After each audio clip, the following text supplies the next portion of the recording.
Hey, Michelle O'Neill here, and I am so excited to be here with you for these 30 days of gratitude.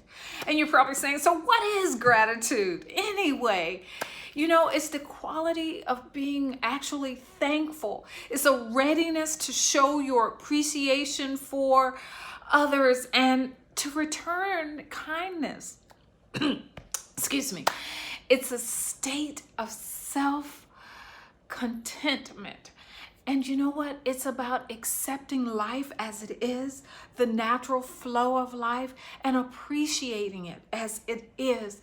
It's actually personality characteristic.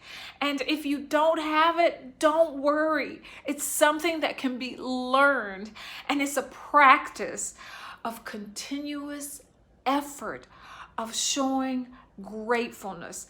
And so why is this gratitude so important? Well, there are tremendous benefits for being grateful and showing gratitude. It's a lasting change in the prefrontal cortex of your mind, and it actually heightens the sensitivity to being grateful and feeling grateful about things. So it's something that gets gooder and gooder because as you start it, it grows as you go on.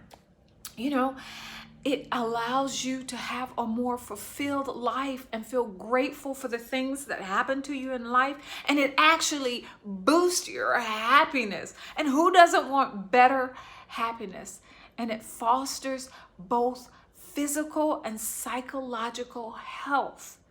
So it makes us feel better about ourselves. And even among those times when we're really struggling with life, or we're struggling with mental health, with challenges and problems that we deal with in life, it's being grateful and having that gratitude that allows us to pull ourselves out of that. It's those negative expressions and things that we hear day in and day out.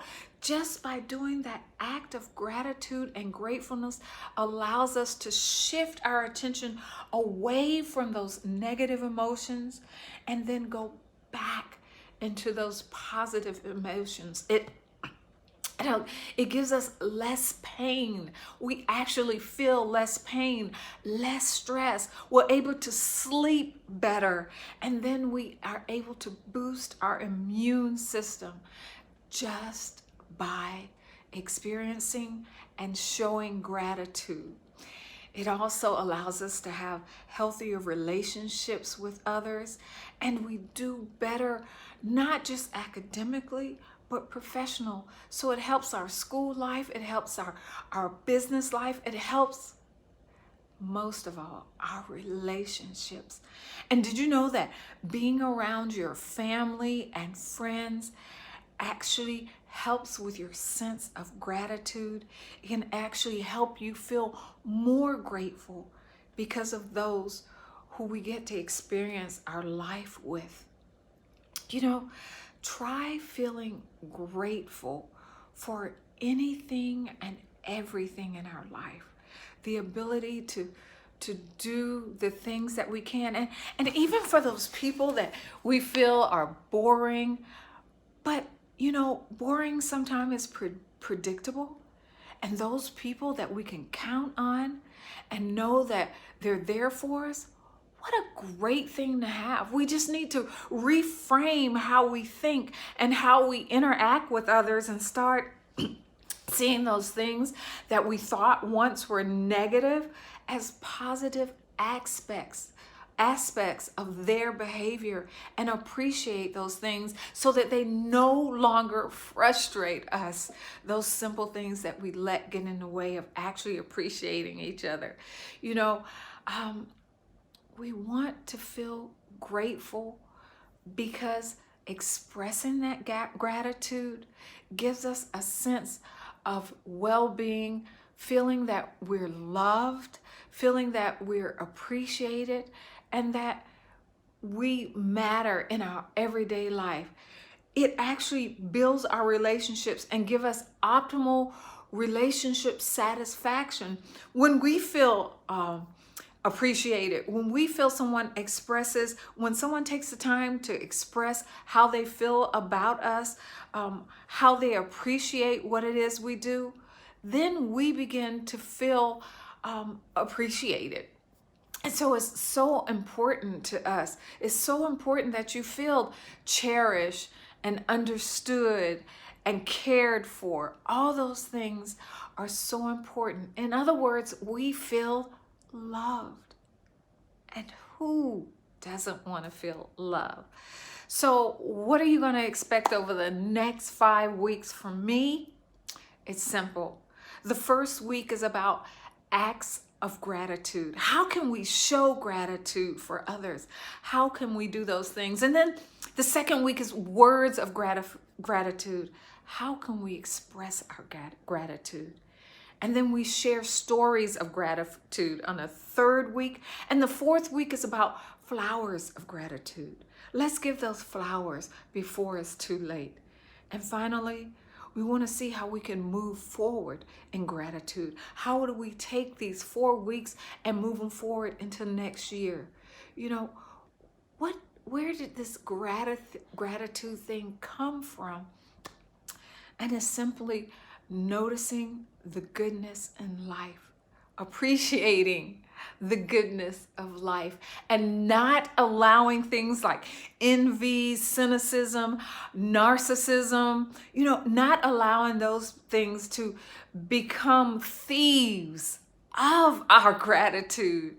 And in fact, allowing our gratitude to cloak them, to become what we focus on. So what are we going to do this coming year? Remember I told you it's something you can learn? Well, we're going to cultivate gratitude this coming year as a partial remedy for narcissism, as a partial remedy for selfishness. Let's be more grateful this year. Everyone can be taught to be consciously grateful, to consciously cultivate gratitude. It's something we want to teach our children as they grow up. We want this to become a daily practice in order to increase not only our, but their overall well-being. And who doesn't want to feel good about life? You see, as we learn to appreciate our life and this become a part of our life, we begin to cause feelings of being less critical. We begin to appreciate others. And when we find ourselves facing tough times in our life, we start making ourselves look for the gratitude in this. Simple things like having to make tough decisions in our lives. We start looking at that instead of a hard thing, but as a gift. Because how many people wish that they had the ability to make those decisions? How many people began to appreciate the freedoms that we take for granted? And this COVID has really made us really appreciate those things. So I hope that over these next few months, you too, next few days, 30 days this next month, you too can begin to appreciate gratitude. And you know what? I have 2 gifts for you that just click the links below. And I have a gift as a stress buster and deciding on a life of yes for you. Take care. See you around next few days.